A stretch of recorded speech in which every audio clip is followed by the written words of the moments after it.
La justice du Seigneur nous a revêtus de son salut béni. Hébreux 3, 1, 19.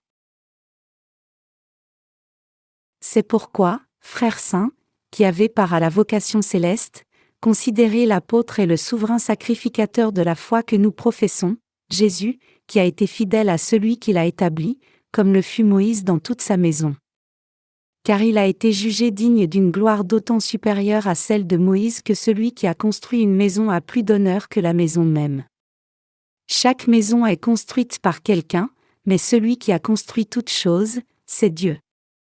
Pour Moïse, il a été fidèle dans toute la maison de Dieu, comme serviteur, pour rendre témoignage de ce qui devait être annoncé, mais Christ l'est comme fils sur sa maison, et sa maison, c'est nous, pourvu que nous retenions jusqu'à la fin la ferme confiance et l'espérance dont nous nous glorifions. C'est pourquoi, selon ce que dit le Saint-Esprit, aujourd'hui, si vous entendez sa voix, n'endurcissez pas vos cœurs, comme lors de la révolte, le jour de la tentation dans le désert. Où vos pères me tentèrent pour m'éprouver, et ils virent mes œuvres pendant 40 ans. Aussi je fus irrité contre cette génération, et je dis, ils ont toujours un cœur qui s'égare. Ils n'ont pas connu mes voies. Je jurai donc dans ma colère, ils n'entreront pas dans mon repos. Prenez garde, frères, que quelqu'un de vous n'ait un cœur mauvais et incrédule, au point de se détourner du Dieu vivant. Mais exhortez-vous les uns les autres chaque jour, aussi longtemps qu'on peut dire, aujourd'hui. Afin qu'aucun de vous ne s'endurcisse par la séduction du péché. Car nous sommes devenus participants de Christ, pourvu que nous retenions fermement jusqu'à la fin l'assurance que nous avions au commencement, pendant qu'il est dit, aujourd'hui, si vous entendez sa voix, n'endurcissez pas vos cœurs, comme lors de la révolte. Qui furent, en effet, ceux qui se révoltèrent après l'avoir entendu, sinon tous ceux qui étaient sortis d'Égypte sous la conduite de Moïse? Et contre qui Dieu fut-il irrité pendant 40 ans, sinon contre ceux qui péchaient, et dont les cadavres tombèrent dans le désert? Et à qui jura-t-il qu'il n'entrerait pas dans son repos, sinon à ceux qui avaient désobéi? Aussi voyons-nous qu'ils ne purent y entrer à cause de leur incrédulité. Notre Dieu nous a parlé de la supériorité de Jésus-Christ à différents moments et de différentes façons. Il est écrit en Hébreux 2, 1, 3, c'est pourquoi nous devons d'autant plus nous attacher aux choses que nous avons entendues, de peur que nous ne soyons emportés loin d'elles. Car, si la parole annoncée par des anges a eu son effet, et si toute transgression et toute désobéissance a reçu une juste rétribution, comment échapperons-nous en négligeant un si grand salut, qui, annoncé d'abord par le Seigneur, nous a été confirmé par ceux qui l'ont entendu? Ce passage nous exhorte à ne pas négliger la parole d'évangile de l'eau et de l'esprit que nous avons entendue et crue jusqu'à ce jour. Aujourd'hui, alors que vous et moi croyons en l'évangile de l'eau et de l'esprit, nous avons reçu la rémission des péchés dans nos cœurs, et nous vivons dans un état béni corps et esprit. Jésus-Christ, en qui nous croyons, nous a bénis nous croyant en l'évangile de l'eau et de l'esprit. Il est le seul et unique Sauveur qui nous a délivrés des péchés de ce monde. Donc, si nos pensées sont vraiment fixées sur la justice de notre Seigneur, nous ne pouvons penser à rien d'autre que sa volonté. Étant venu sur la terre incarné dans la chair d'un homme pour nous sauver de tous les péchés du monde, notre Seigneur nous a donné une nouvelle vie en étant baptisé par Jean-Baptiste, mourant à la croix, et ressuscitant des morts. En tant que ceux qui avons reçu cette nouvelle vie, nous croyons en l'évangile de l'eau et de l'esprit, et donc ne pouvons jamais oublier la justice de Jésus-Christ. C'est pour cela que l'auteur de l'Épître aux Hébreux dit au sein de son temps, « Comment ne pas croire la parole de Dieu que nous avons entendue jusqu'à présent et la laisser de côté? Y a-t-il quelqu'un parmi nous ici qui ne croit pas en l'évangile de l'eau et de l'esprit? » Quand nous pensons à la puissance de l'évangile de l'eau et de l'esprit que le Seigneur nous a donné, nous pouvons voir combien la grâce du Seigneur est grande. Il n'y a rien de plus puissant que l'évangile de l'eau et de l'esprit donné par le Seigneur, et il ne peut y avoir de vie plus belle que celle qui sert cet évangile. Il n'y a aucun investissement meilleur non plus. C'est pour cela que nous pouvons mettre notre confiance dans l'évangile de l'eau et de l'esprit et consacrer toutes nos vies à servir cet évangile. Les apôtres qui ont prêché la parole de Dieu au début de l'Église primitive ont cru l'évangile de l'eau et de l'esprit.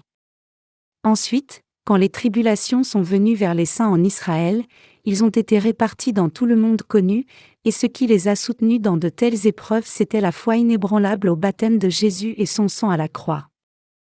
Ainsi, quiconque croit en l'évangile de l'eau et de l'esprit peut supporter toutes sortes de difficultés rencontrées. De nos jours, beaucoup de gens du monde entier nous envoient leurs témoignages de salut en disant qu'ils ont trouvé le salut en croyant en l'évangile de l'eau et de l'esprit. Dans chaque témoignage de salut, une claire confession de foi est faite pour témoigner de l'évangile du salut et l'œuvre d'expiation que notre Seigneur a faite pour nous. Donc, les prédicateurs et les auditeurs de l'évangile de l'eau et de l'esprit sont obligés de remercier Dieu du fond de leur cœur. Nous voyons tous et expérimentons la puissance de Dieu, car le salut que notre Seigneur nous a donné par l'évangile de l'eau et de l'esprit est si précieux et sa puissance est si grande. Nous croyons en l'évangile de l'eau et de l'esprit. Nous croyons que le Seigneur nous a rendus sans péché en étant baptisés par Jean-Baptiste pour porter tous nos péchés, versant son sang à la croix à mort, et ressuscitant des morts après 3 jours, posé au tombeau. Ayant ainsi expié tous nos péchés, Jésus-Christ est maintenant assis à la droite du trône de Dieu le Père, et il reviendra certainement nous chercher. Cela arrivera à la fin du temps du cheval pâle, Apocalypse 6h8. Ainsi, nous tous qui croyons cela avons cette vraie espérance. Le problème, cependant, c'est qu'il y a encore beaucoup de gens de nos jours qui ne croient pas en l'évangile de l'eau et de l'esprit dans leur cœur même s'ils le connaissent. Bien sûr, il serait difficile à quelqu'un de comprendre complètement la vérité de l'évangile de l'eau et de l'esprit tout de suite en l'entendant une seule fois. Mais si les gens continuent d'écouter l'évangile de l'eau et de l'esprit à répétition, ils saisiront tous la puissance de cet évangile. Et une fois qu'ils réalisent leur état pécheur devant Dieu, ils savent que l'évangile de l'eau et de l'esprit est la vérité réelle du salut. Vous et moi devons donc travailler sans cesse pour prêcher l'évangile de l'eau et de l'esprit dans le monde entier, pour que chaque être humain réalise combien cet évangile est béni et plein de grâce en réalité. Nous étions tous destinés à être détruits pour nos péchés aux yeux de Dieu. En dépit de cela, notre Seigneur nous a revêtus de sa grâce du vrai salut par l'évangile de l'eau et de l'esprit. Maintenant même, cette grâce de Dieu agit toujours dans nos cœurs et âmes, et donc la puissance et les bénédictions de Dieu agissent dans la vie de tous ceux qui croient en l'évangile de l'eau et de l'esprit. Si nous n'avions pas cette grâce de l'évangile de l'eau et de l'esprit dans nos cœurs, nous ne pourrions jamais avoir échappé à nos péchés ni prétendre que nous serions délivrés de tout péché. Puisque nous étions effectivement pécheurs aux yeux de Dieu, nous étions obligés d'admettre que nous ne pouvions qu'être jetés en enfer à cause du péché. Cependant, puisque nous croyons maintenant en l'évangile de l'eau et de l'esprit, nous sommes plus que capables d'entrer dans le royaume de Dieu, c'est parce que nous avons reçu la rémission de nos péchés par la foi en l'évangile de l'eau et de l'esprit. Mon point ici n'est pas d'élever nos mérites ou démérites devant Dieu. Loin de là, c'est de souligner le fait que si nous n'avions pas la grâce du Seigneur dans nos vies même un seul jour, nous n'aurions pas la force de vivre d'une façon digne d'être enfants de Dieu. C'est seulement en croyant en l'évangile de l'eau et de l'esprit de notre Seigneur que nous avons reçu la rémission des péchés. En d'autres termes, en dépit du fait qu'il ait été fondamentalement inévitable que nous soyons condamnés et jetés en enfer à cause de nos péchés, nous avons quand même pu être sauvés, grâce à l'évangile de l'eau et de l'esprit. Grâce à cet évangile authentique, nous pouvons tous faire ce que le Seigneur veut que nous fassions. En ce temps du Nouveau Testament, ce serait plutôt étrange si nous pouvions vivre comme de vrais chrétiens sans vraiment croire en l'évangile de l'eau et de l'esprit. Effectivement, c'est précisément parce que nous croyons en l'évangile de l'eau et de l'esprit que nous pouvons faire ce qui plaît au Seigneur. Il convient aux pécheurs de vivre leur foi une fois qu'ils sont nés de nouveau en croyant en l'évangile de l'eau et de l'esprit. Autrement dit, c'est évident que nous tous qui croyons en l'évangile de l'eau et de l'esprit prêchions et servions cet évangile authentique. Maintenant que nous avons reçu la rémission des péchés en croyant en l'évangile de l'eau et de l'esprit, servir l'œuvre du Seigneur dans nos vies c'est suivre sa volonté. Même si vous et moi étions destinés à l'enfer pour nos péchés, notre Seigneur nous a sauvés de tous nos péchés une fois pour toutes par l'évangile de l'eau et de l'Esprit. Donc, alors que nous croyons la justice de notre Seigneur et lui sommes reconnaissants, nous voulons faire son œuvre pour lui plaire. Et l'œuvre de notre Seigneur est maintenant devenue notre joie et bénédiction. Nous pouvons tous volontairement abandonner notre entêtement si cela plaît à notre Seigneur. Il y a une chanson pop en Corée qui dit « Je peux faire tout ce qui te plaît ». Nous avons la même pensée envers le Seigneur. Puisque nous avons reçu la rémission des péchés en croyant en l'évangile de l'eau et de l'Esprit que le Seigneur nous a donné gratuitement, nous ne pouvons que le suivre. Nous ne pouvons qu'honorer le Seigneur, et nous ne pouvons que faire tout ce qui plaît au Seigneur. Ayant reçu la rémission des péchés, nous vivons maintenant pour prêcher l'évangile de l'eau et de l'Esprit qui constitue la justice du Seigneur, et c'est une pure joie pour nous de mener une telle vie. Le problème, cependant, c'est qu'il y a encore des gens dans l'Église de Dieu qui n'ont pas de joie à prêcher l'Évangile. Ma pensée est triste quand je vois ces gens. Comment ne pas croire en l'Évangile de l'eau et de l'Esprit? Comment ne pas croire en Dieu alors qu'il nous aime tellement?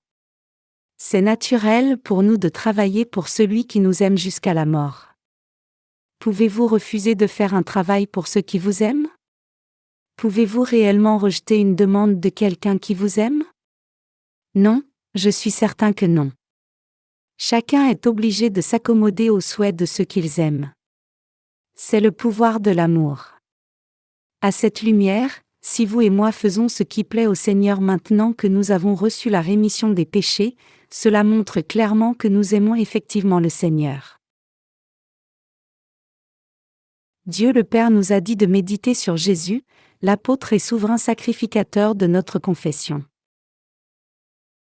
Hébreux 3, 1, 2 dit, « C'est pourquoi, frères saints, qui avez part à la vocation céleste, considérez l'apôtre et le souverain sacrificateur de la foi que nous professons, Jésus. Qu'en est-il de vous alors?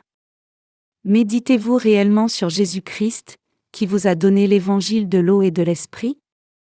Si vous appréciez effectivement profondément la justice de Dieu, alors plus vous y pensez, plus vous êtes poussé à remercier le Seigneur pour sa grâce et son amour. Comme Jésus est le souverain sacrificateur du royaume des cieux, il a expié tous nos péchés une fois pour toutes par le baptême qu'il a reçu de Jean-Baptiste et le sang versé à la croix. Jean-Baptiste, souverain sacrificateur de la terre, a transféré tous les péchés de la race humaine sur Jésus l'agneau de Dieu, et Jésus, étant venu sur la terre incarné dans la chair d'un homme comme souverain sacrificateur du ciel a porté tous les péchés de son peuple en étant baptisé, est mort à la croix, est ressuscité des morts, et nous a ainsi sauvés une fois pour toutes. Comment donc ne pas apprécier ce que Jésus a fait pour nous en tant que souverain sacrificateur?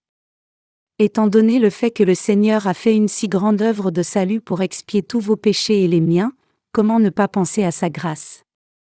Je suis si heureux que la grâce du Seigneur soit toujours dans mon cœur. Bien que j'aie été fondamentalement ignorant de la justice du Seigneur auparavant, je l'ai maintenant réalisé par l'évangile de l'eau et de l'Esprit, et à cause de cela, j'ai vraiment compris et cru en l'amour du Seigneur. Qu'en est-il de vous alors? Pouvez-vous vivre sans vous rappeler l'amour profond que Dieu et son Fils ont montré par l'évangile de l'eau et de l'Esprit pour vous? Réfléchissez au sacrifice de Jésus qui constitue la justice de Dieu. Pensez à la façon dont Jésus nous a sauvés en venant sur la terre comme souverain sacrificateur du ciel, portant tous nos péchés sur son corps en étant baptisé, mourant à la croix, et ressuscitant d'entre les morts. Étant donné cela, comment ne pas croire la vérité de l'évangile de l'eau et de l'Esprit ni la prêcher? Comment ne pas remercier Dieu par notre foi en sa grâce? Effectivement, alors que nous connaissons et croyons l'évangile de l'eau et de l'Esprit, nous ne pouvons qu'apprécier profondément l'amour de Jésus. Après tout, quand notre Seigneur est venu sur la terre comme souverain sacrificateur du royaume des cieux, il a expié tous les péchés de la race humaine entière une fois pour toutes. Donc comment pourrions-nous oublier ce salut du Seigneur dans nos vies? Loin de l'oublier, nous pouvons maintenant vivre pour la gloire de Jésus en toutes choses. C'est seulement quand nous réalisons notre être méchant que la grâce du salut du Seigneur brille encore plus clairement en chacun de nous. Alors que Moïse a travaillé comme serviteur dans la maison de Dieu, Jésus a travaillé comme maître dans la maison du Père. Cette œuvre a été faite par Jésus le Fils de Dieu pour nous amener le salut, en venant sur la terre incarné dans la chair d'un homme afin d'accomplir la volonté de son Père, étant baptisé par Jean-Baptiste, mourant à la croix, et ressuscitant des morts après 3 jours. C'est ainsi que Jésus-Christ a accompli la volonté de son Père. L'œuvre juste que Jésus a faite pour vous et moi est fondamentalement différente de ce que Moïse a fait en tant que serviteur dans la maison de Dieu. Grâce à l'œuvre juste du Seigneur pour le salut, nous tous qui croyons en la justice de Jésus-Christ avons reçu la rémission des péchés, et donc nous ne pouvons que prêcher la grâce du Seigneur pour le restant de nos vies. Nous savons que ce n'est pas si facile d'être pleinement conscient de notre vraie nature dans la vie. Mais nous devons tous nous regarder objectivement. Nous devons regarder et voir combien nous sommes indignes. Et cette réalisation ne s'obtient pas à moins de manquer de vivre par la loi à répétition et tomber dans le péché encore et encore. C'est alors seulement que nous pouvons vraiment apprécier la justice de Jésus qui est venu sur la terre comme notre souverain sacrificateur pour sauver des gens comme nous. Les épreuves qui viennent dans notre chemin de vie sont des occasions de rencontrer la justice de Dieu. Nos parcours humains nous donnent l'occasion de réaliser et croire la vérité de l'évangile du salut par laquelle le Seigneur nous a sauvés de tous les péchés du monde. Nous savons que Dieu permet ces difficultés dans nos vies pour nous donner foi en sa justice et nourrir cette foi afin qu'elle grandisse et se renforce. Nous devons donc tous rencontrer notre Sauveur par nos épreuves et les surmonter par la foi. Nous aimons le Seigneur. Nous ne pouvons qu'aimer le Seigneur qui est venu par l'évangile de l'eau et de l'Esprit. Et peu importe combien nous servons notre Seigneur, ce que nous faisons pour lui ne peut même pas se comparer à l'œuvre de salut qu'il a faite pour nous. C'est une joie si merveilleuse pour nous de connaître et servir la justice du Seigneur que nous voulons que tous les autres réalisent aussi quelle bénédiction c'est de servir le Seigneur, et c'est précisément pour cela que nous diffusons l'évangile de l'eau et de l'Esprit sans cesse. Cette œuvre juste que nous faisons maintenant pour diffuser l'évangile de l'eau et de l'Esprit est vraiment digne. Les mots ne peuvent exprimer combien nous sommes reconnaissants de pouvoir vivre comme cela pour celui qui nous aime si abondamment. Cet évangile de l'eau et de l'Esprit est si merveilleux qu'il ne cesse jamais de nous étonner, et nous tous qui servons ce bel évangile sommes des gens merveilleux. Même si nous ne semblons pas si merveilleux en nous voyant juste extérieurement, quand nous regardons dans la perspective du Seigneur, nous menons en fait la vie la plus belle et heureuse, car nous avons pour but dans la vie de diffuser l'évangile de l'eau et de l'Esprit. Nous sommes si heureux de mener une telle vie consacrée à notre Seigneur bien-aimé. Et nous sommes si reconnaissants que notre Seigneur nous ait bénis pour pouvoir faire son œuvre, vivre dans la joie, et mener une vie digne. Les mots ne peuvent décrire combien nous sommes reconnaissants de ce que le Seigneur nous ait permis de mener une telle vie bénie. Mes chers croyants, Jésus-Christ a expié tous nos péchés en venant sur la terre depuis le royaume des cieux comme souverain sacrificateur, étant baptisé, mourant sur la croix, et ressuscitant des morts, et il nous a ainsi sauvés de tous nos péchés et nous a délivrés de la malédiction éternelle de l'enfer. Donc, nous ne pourrons jamais oublier Jésus-Christ. Comment ne pas croire en la grâce de l'évangile de l'eau et de l'Esprit que Jésus-Christ nous a donné et l'a laissé passer? Nous ne pouvons pas permettre que cela n'arrive. Mais pensez-vous toujours que puisque vous êtes sauvés de tous vos péchés en croyant en l'évangile de l'eau et de l'Esprit, c'est la fin de l'histoire et vous n'avez pas à vivre votre foi? Si vous pensez cela, alors vous serez certainement étranger à Jésus-Christ rapidement. Vous avez été sauvés de tous vos péchés en croyant en l'évangile de l'eau et de l'Esprit, mais à moins que vous n'exprimiez la joie de votre cœur aux autres, vous finirez par mener une vie étrange. Ce monde pense que les croyants en l'évangile de l'eau et de l'Esprit sont étranges, mais aux yeux de Dieu, ce serait encore plus étrange que vous viviez en prétendant ne pas croire en cet évangile. Pour nous délivrer des péchés du monde et de l'enfer, le Seigneur est venu sur la terre incarné dans la chair d'un homme. Il a porté tous nos péchés en étant baptisé par Jean-Baptiste, et il nous a sauvés de toute notre condamnation en étant crucifié à mort et ressuscitant des morts. Bien que Jésus-Christ soit maintenant assis à la droite du trône de Dieu le Père, il reviendra pour nous enlever un jour. Qui est donc réellement dans l'erreur? Étant donné le fait que Jésus est venu sur la terre comme notre Sauveur pour nous délivrer par l'évangile de l'eau et de l'Esprit, ne sont-ce pas ceux qui ne reconnaissent ni ne croient en cette vérité? Ce ne sont pas les gens de ce monde qui devraient nous regarder comme étranges pour notre foi en l'évangile de l'eau et de l'Esprit, mais cela devrait être nous qui les regardons comme des gens étranges. En particulier, quiconque ne croit pas en l'évangile de l'eau et de l'Esprit de tout cœur même s'il demeure dans l'Église de Dieu est particulièrement sot. Ces gens sont ignorants d'eux-mêmes, inconscients du fait qu'ils sont faibles et méchants devant Dieu. Le Nouveau Testament liste 12 sortes de péchés qui viennent du cœur des gens, comme il est écrit en Marc 7, 21-22, car c'est du dedans, c'est du cœur des hommes, que sortent les mauvaises pensées, les adultères, les impudicités, les meurtres, les vols, les cupidités, les méchancetés, la fraude, le dérèglement, le regard envieux, la calomnie, l'orgueil, la folie.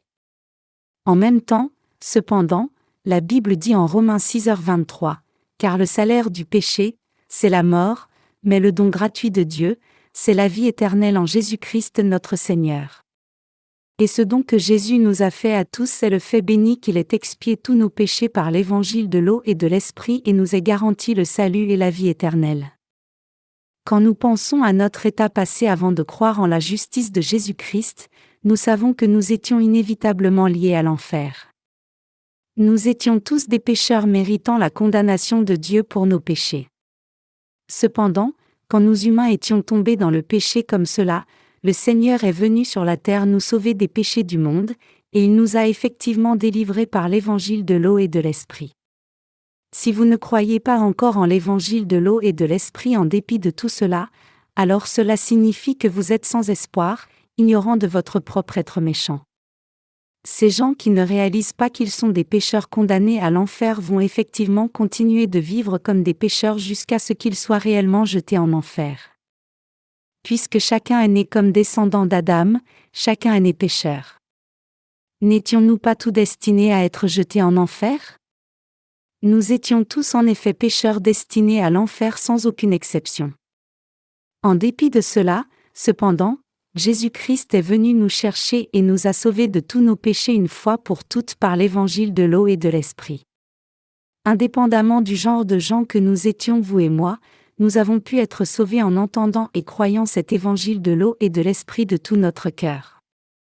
Ainsi, le salut ne connaît pas de discrimination, et donc chacun peut être sauvé en croyant en l'évangile de l'eau et de l'Esprit. Nous avons tous été sauvés également en croyant au même évangile de l'eau et de l'Esprit. Quelqu'un ici a-t-il été sauvé même s'il n'était pas pécheur? Un frère a-t-il reçu le salut en dépit du fait qu'il était un pécheur complètement dépravé à l'endroit en enfer? Non, il n'y a rien qui sépare quelqu'un des autres parmi nous, nous étions tous des pécheurs dépravés, et nous étions tous destinés à l'enfer également. Même si nous avons pu pécher de différentes façons, cela ne change pas le fait que chacun de nous était pécheur. Nous placer dans différentes catégories de pécheurs est complètement insignifiant. Si vous commettez une fraude, alors vous êtes un fraudeur peu importe que la fraude soit grande ou petite. En réalité, nous sommes tous fraudeurs, voleurs, et adultères destinés à l'enfer à cause de nos péchés. N'est-ce pas vrai? Bien sûr que si. Le problème, bien sûr, c'est que cela prend du temps pour que les gens réalisent cela. Cela m'a aussi pris beaucoup de temps avant de me reconnaître moi-même comme un tel pécheur dépravé. Chaque pécheur doit réaliser que le salut peut s'obtenir seulement en croyant en la justice de Christ. Nous devons tous réaliser ici qu'il n'y a pas de différence qui sépare certains du reste pour ce qui concerne le salut, et nous avons tous été sauvés également en croyant au même évangile de l'eau et de l'Esprit. Même les moines bouddhistes connaissent la crucifixion de Jésus. Ils savent aussi que Jésus a montré un grand amour à la race humaine. Cependant, ils ne connaissent pas la justice de Dieu que Jésus-Christ a accomplie par l'évangile de l'eau et de l'Esprit. Qu'en est-il des chrétiens de ce temps? Les chrétiens aujourd'hui connaissent-ils et croient-ils l'évangile de l'eau et de l'Esprit? Non, ce n'est pas le cas. Trop de chrétiens ne connaissent même pas la justice de Jésus qui est venu sur la terre par l'évangile de l'eau et de l'Esprit. Il y a beaucoup de chrétiens qui professent mener une vie de foi sans même comprendre la vérité du salut, que Jésus a porté tous nos péchés en étant baptisé par Jean-Baptiste et nous a sauvés en étant crucifiés à mort. Je ne savais pas non plus que j'étais un tas de péchés pendant 10 longues années même si je croyais en Jésus comme mon sauveur. Mais je sais très bien que j'étais un pécheur dépravé, et j'ai accepté l'évangile de l'eau et de l'esprit et crois en ce vrai évangile. Ainsi, ceux qui ont réellement reçu la rémission des péchés ont été sauvés en réalisant et admettant tous leurs péchés et croyant en l'évangile de l'eau et de l'esprit qui constitue la justice de Dieu.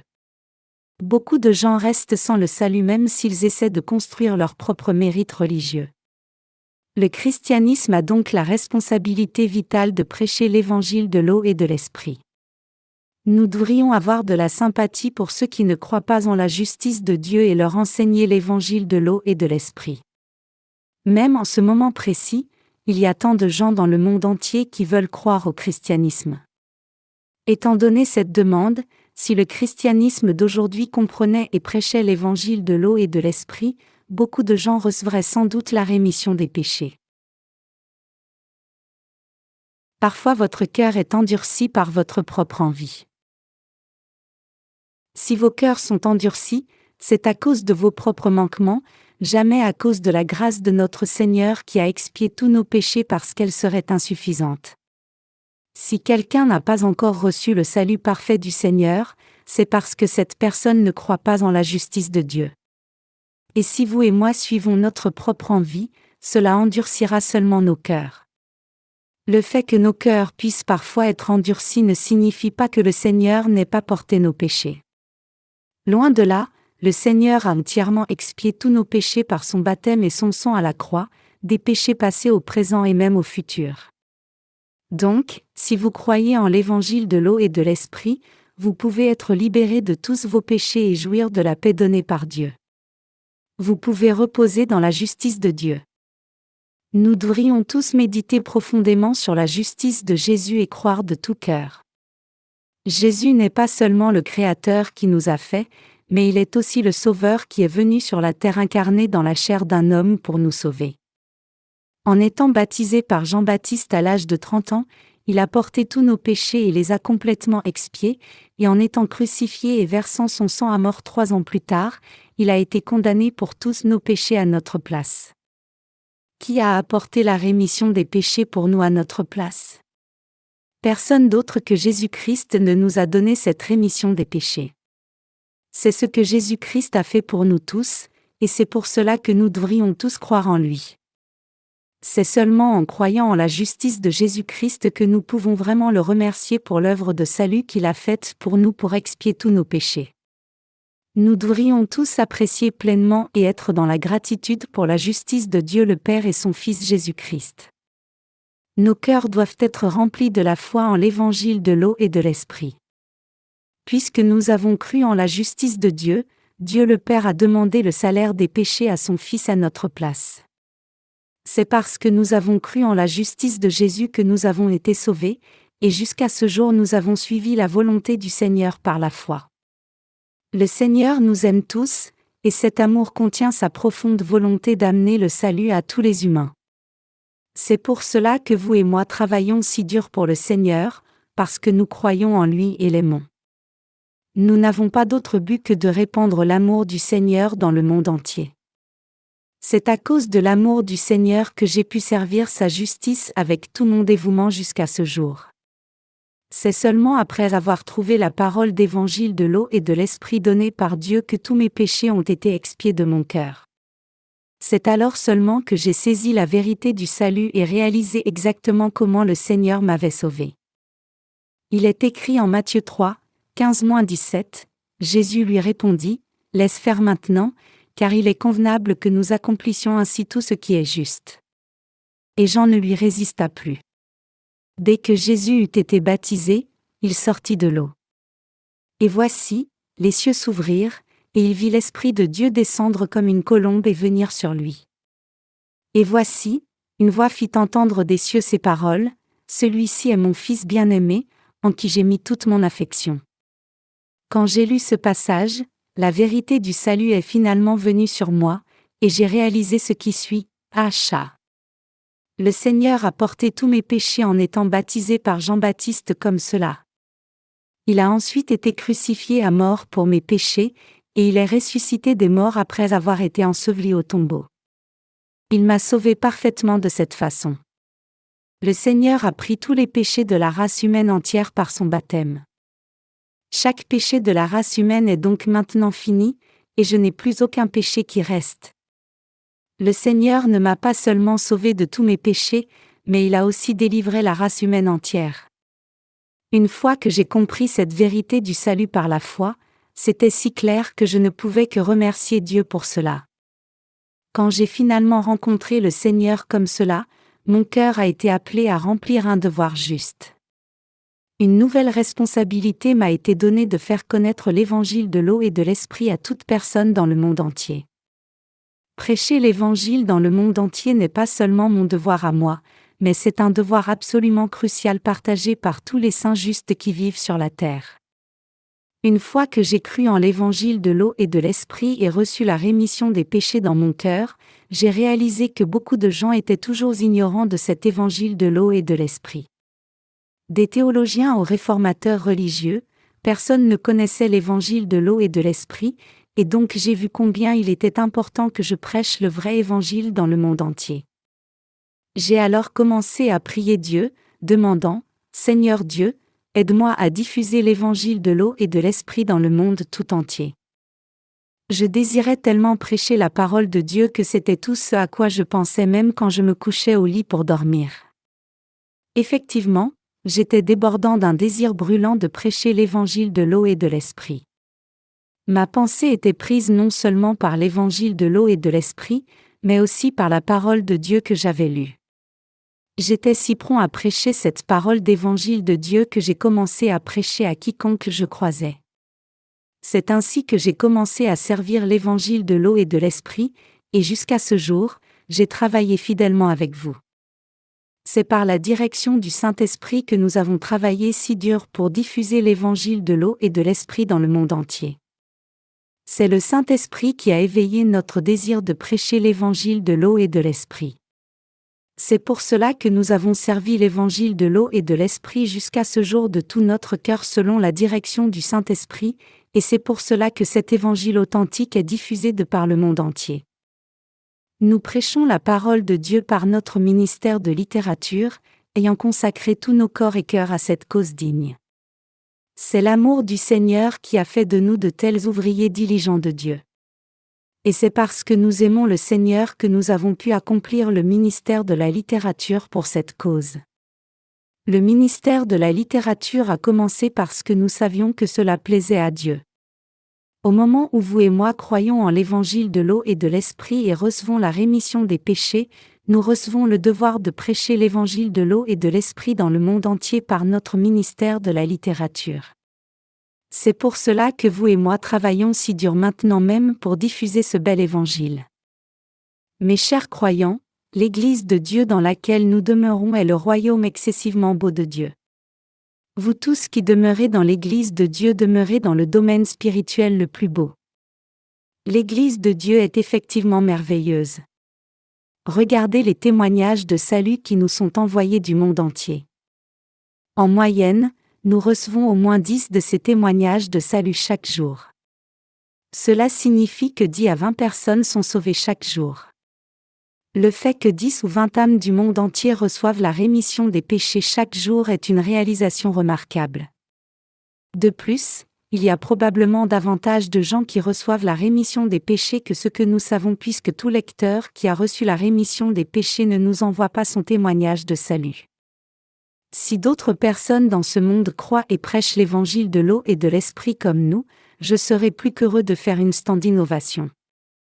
Malheureusement, cependant, personne d'autre dans le monde entier ne prêche l'évangile de l'eau et de l'esprit pour l'instant.